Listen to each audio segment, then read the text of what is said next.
Hello everyone and welcome to another FPL video on the channel. Game week 17 is finally here. The Premier League is back. I'm absolutely buzzing. The World Cup is over. We had fun, lots of games, but now the real football is back. So game week 17 is here and we're going to be going through my team selection as well as my captaincy choice and potential other players that I'm looking at bringing in because there's still a day or two until the deadline. But for now, let's get into it. So quickly before we get into the team, I just want to say a happy Christmas to you all. This video will probably be going up on Christmas Day. So I hope you all have a lovely day, lovely food, and just enjoy it with your family and whatnot. And I hope you have a wonderful Christmas day. So let's get into the team. So in defense, we've gone with Kepa in net at 4.5 million. Should be the starting goalkeeper for Chelsea. They've got some excellent fixtures coming up, and starting off with Bournemouth at home, you can't really complain with that. He should be the starting man ahead of Edouard Mendy. It seems like Potter favours him over Mendy. So at 4.5 million in that Chelsea defence, I think that's not bad. They've not been the best defensively, but they are, usually quite strong. So, I can't complain at that price, really, can you? Then we have the other Chelsea man in the defence, Reece James. Also Bournemouth at home, of course. Another reason to look at Chelsea players is because they do have a double game week coming up. I believe it's game week 19. I think they play Manchester City and Fulham. So, always got to prepare for the double game weeks. We love a double game week here on FPL. But yeah, Reece James, I think he's nailed on in my team. He's back now from injury. I believe he played 65 minutes in an undisclosed friendly the other day. So, yeah, happy to have Reece James in. He's on set pieces. He's very attacking. He's got a great delivery, whatnot. He's just a great fullback and, happy to have him in my team. So then we have Trippier. Now, had a lot of money tied in Trippier. Got him when he was 5 million. Had him the whole season. And I've not looked back since. He's been absolutely fantastic. Newcastle been very, very solid. And Trippier has been a big key in that. He's on set pieces, attacking. There's not much else to say about Trippier. He's just fantastic, and he was never leaving my team. So the final player in my defence is João Cancelo, and at 7.3 million, he is very expensive in this game. He has Leeds away from home, so it's a great fixture. I'm not worried about that. For me, it's the drop-off in attacking statistics. Last season he was involved much more in the attacking sense for Manchester City. This season, not so much. But if he returns to those kind of ways, he starts getting goals and assists in his game as well. He's going to be a fantastic asset. He's the main man for City in that defence. Like he's locked in basically. He's going to start most games. You can't really say that about anyone else. It's up in the air. So that's why the value is there for Cancelo. It is very expensive, but it is City. They are the best team in the league. And you want a way into that defence because they usually do keep a lot of clean sheets. So João Cancelo is the best route, I believe, into that defence because he's the most nailed on, apart from maybe Edison. So onto the midfield now, and this is where it gets tricky because there are so many midfielders in this game that you just want to get into your side, and a lot have missed out. But this is what we've gone with. So we've got 4 in midfield at the moment. We've got Martinelli. I keep saying this every video. Brilliant asset to own, cheap. Locked in that Arsenal side, and he's been very, very good this season, as have Arsenal. Great attacking asset, and at the mid price he is, I think he's kind of like a must own. But yeah, very happy to own him. West Ham at home. West Ham not been the best this season. Arsenal want to keep that form going. Hopefully he gets a return. Then we have Kevin De Bruyne against Leeds away from home. De Bruyne didn't have the best World Cup, of course. Belgium did get knocked in the group stage, but I think he's going to come back with a vengeance. He's always very, very good for City. And in the Carabao Cup, he got a return in there as well. Obviously, it doesn't matter for FPL, but it just means that he's looking sharp again. And I think he's just such a top-tier player. He's going to do bits. And it was either him or Salah. I've gone with Kevin De Bruyne. Want the way into that Man City team. I think they're going to just absolutely smash it. So we've gone with Kevin. So then we have Marcus Rashford. Nottingham Forest at home, excellent fixture for him. He's on great form right now. He's loving his football, it seems like. He scored a few goals for England at the World Cup. Should have had more game time, but Southgate. And, for United, Eric Ten Hag absolutely loves him. So he's nailed on in that team. He's going to play on the left. He can sometimes play up front. He can play on the right as well. So for me, Rashford is a great price at 6.7 million in that United side, who have 3 excellent fixtures to start. the break. So yeah, Rashford is in my side 100%. So then the final player we've gone with is Miguel Almiron, and at 5.8 million, I think he's a good price considering the form that he's been on. If he can continue that after the break, he's going to be a heavily owned player, and his price is going to keep on going up because he was banging them in before the World Cup break. He obviously has had a nice holiday now. He didn't go to the World Cup, so is he going to come back fit and firing? Hopefully.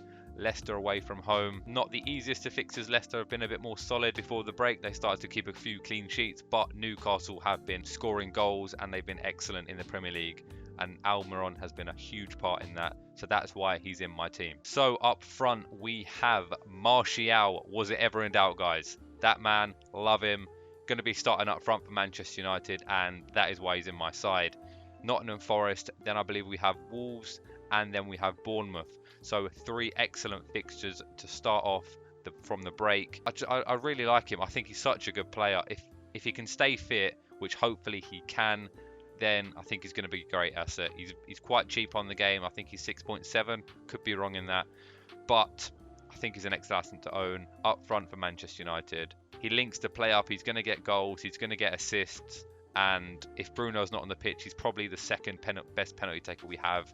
So yeah, that's to note as well. So then I've gone with a contentious one, I suppose, in Darwin Núñez. Now, he didn't do well at the World Cup, and in the Carabao Cup, he did miss a ton of chances. But for me, I look at this from the other end of the missing chances, is that he's getting them.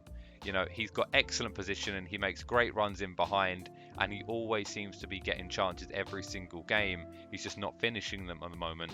But that can change. You know, a couple goals and his confidence is on the rise, and then he just starts banging them in. You know, of course he did get a lot of goals at Benfica, so the potential is there for him.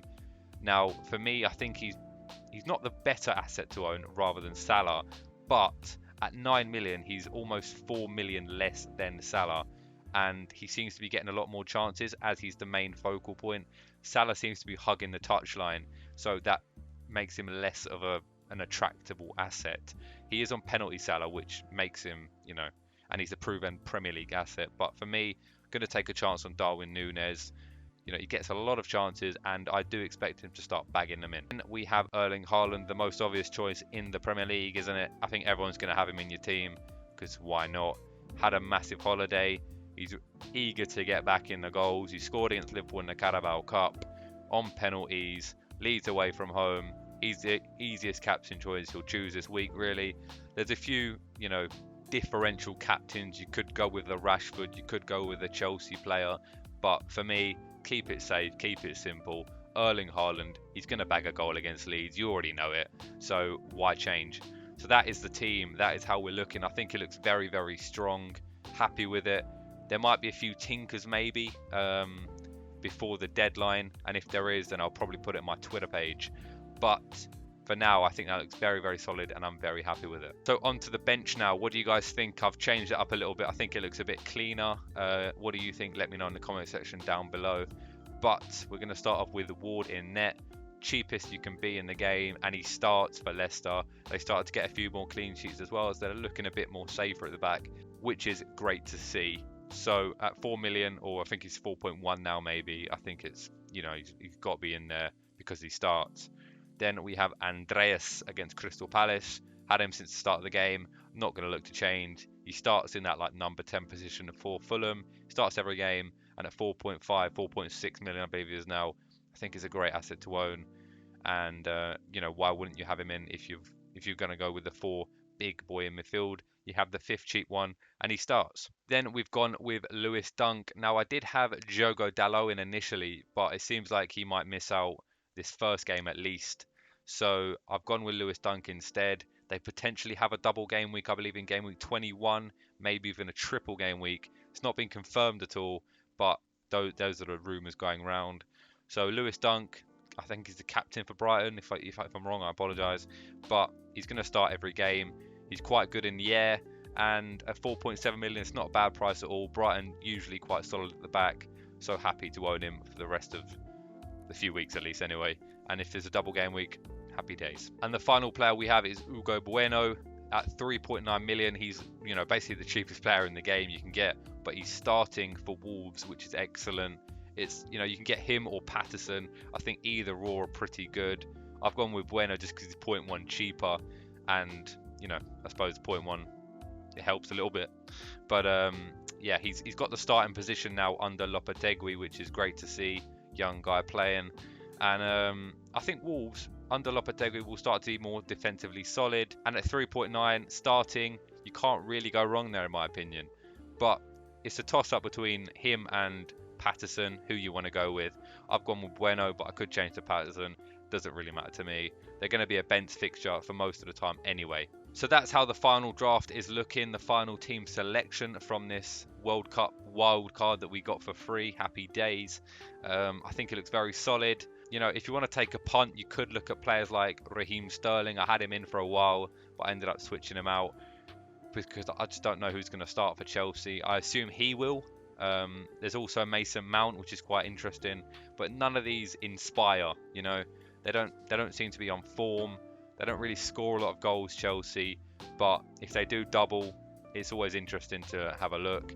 There's also players like Trossard, who's a fantastic option. He's someone I've considered heavily, maybe instead of Almiron. But if they do double, I can always just bring him in at a later date. And there's also, you know, Callum Wilson, Mitrovic. So, you know, there's plenty of options out there that I'm missing out on, but you can't have everyone, unfortunately. That's just the way the cookie crumbles. But anyway, I hope you guys have enjoyed this video. If you did, please feel free to drop a like and subscribe for the return of Fantasy Premier League. I'm so excited for the Boxing Day games. It's going to be an all-day football galore Premier League action. Buzzing for it. Hope you are too. But anyway, I hope you had a wonderful Christmas, and I'll catch you all next time. Cheers, guys.